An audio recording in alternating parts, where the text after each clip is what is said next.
Salut à tous, ça fait plaisir de vous retrouver, j'espère que vous allez bien. Alors aujourd'hui, un sujet un petit peu particulier, celui de la plus grosse erreur qu'on fait dans la photo ou la vidéo, peu importe, mais selon moi la plus grosse erreur qu'on fait lorsqu'on essaye d'évoluer dans cet art-là, l'art de l'image de manière générale, qui est celui de dépenser de l'argent inutilement et d'acheter du matériel dont on n'a pas besoin. En fait, depuis le début de la semaine, j'essaye de chercher un sujet qui serait intéressant, un sujet pour la vidéo que je vous ferai cette semaine, et puis je me suis rendu compte en regardant les messages que je recevais sur Twitter, sur Facebook, sur Instagram, la plupart des demandes que j'ai, des gens qui s'adressent à moi, qui me demandent conseil, 90% des messages que je reçois, c'est des conseils sur l'achat de matériel.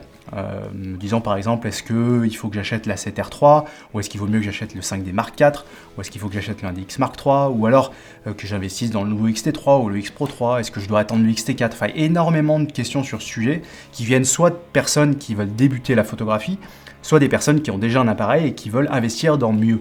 Alors je suis pas là pour vous dire combien il faut dépenser dans un appareil photo, le boîtier, combien il faut dépenser dans des objectifs, etc. De manière générale, l'argent que vous devez dépenser dans la photo, c'est à vous de voir selon vos budgets, vos envies, etc. Est-ce que vous voulez faire avec? Je suis pas du tout là pour ça. En revanche, je suis juste là pour mettre un petit bémol sur le matériel photo de manière générale et surtout les boîtiers et les objectifs d'appareils photo. C'est vrai qu'à l'heure actuelle, avec la plateforme YouTube, on a accès à énormément de vidéos, de tests de matériel, etc.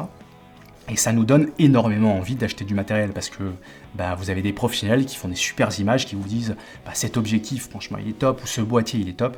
Et j'en fais partie de ces gens-là. La dernière vidéo que je viens de sortir sur le X Pro 3, c'est un super boîtier. J'ai donné du coup envie à des gens d'investir dans ce matériel-là. J'ai eu pas mal de messages de gens qui sont en train d'économiser pour acheter un X Pro 3. Je suis content que mes vidéos vous plaisent, mais je veux pas être la source d'achat compulsif. Il faut faire attention avec cette plateforme. On a l'impression que si on achète un nouvel appareil photo, on va être tout de suite un meilleur photographe. Ou si on achète un nouvel objectif, ça va transcender nos photos. La vérité, c'est que c'est pas le cas. Le matériel, c'est loin d'être ce qui a le plus d'importance. Si vous économisez énormément pour acheter un super boîtier, admettons que vous êtes dit je vais dépenser tant d'argent pour acheter tel boîtier, je vais économiser autant de mois.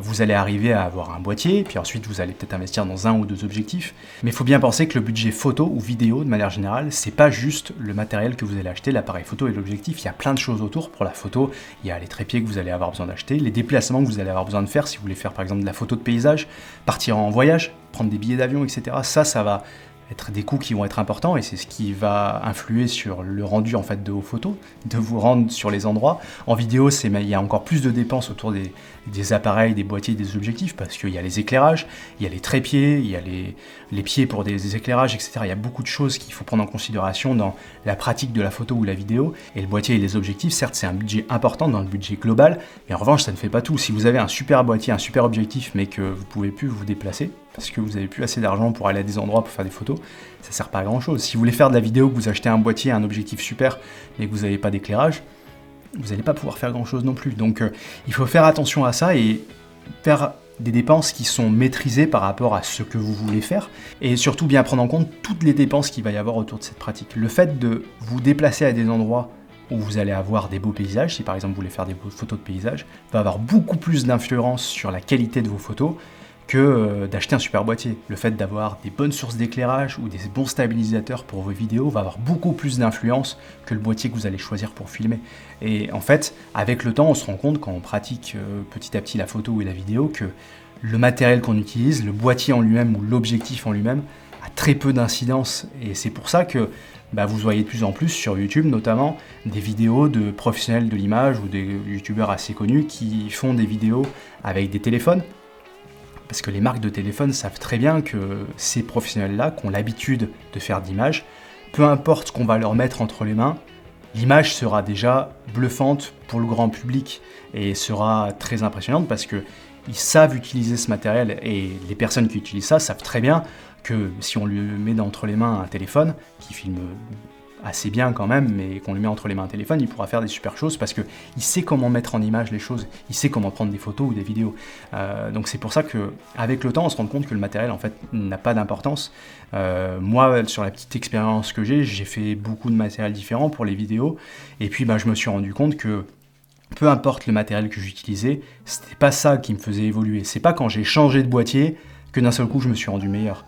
C'est pas quand j'ai acheté un nouvel objectif que d'un seul coup je suis devenu meilleur dans, par exemple, la vidéo. C'est avec la pratique et l'expérience qu'on progresse et c'est pas avec du matériel. Si je prends mon exemple dans le cadre de la vidéo, de filmer, bon, je fais de la photo depuis plus longtemps que je filme, mais de manière générale, maintenant, je fais beaucoup plus de vidéos. Ça fait 2 ans et demi que je filme pour la chaîne YouTube Tone Factory, dont je parle souvent, qui est une chaîne sur la musique.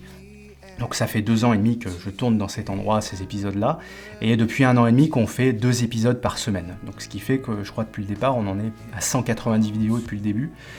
Et le fait de tourner 2 épisodes par semaine, ben c'est ça qui me fait progresser. Chaque semaine, je trouve d'autres petites astuces pour l'éclairage, ou pour la mise en scène de manière générale, et puis chaque semaine, peut-être pas chaque semaine, mais de temps en temps, tous les 2-3 mois, bah, je constate une petite évolution dans ce que je suis en train de faire.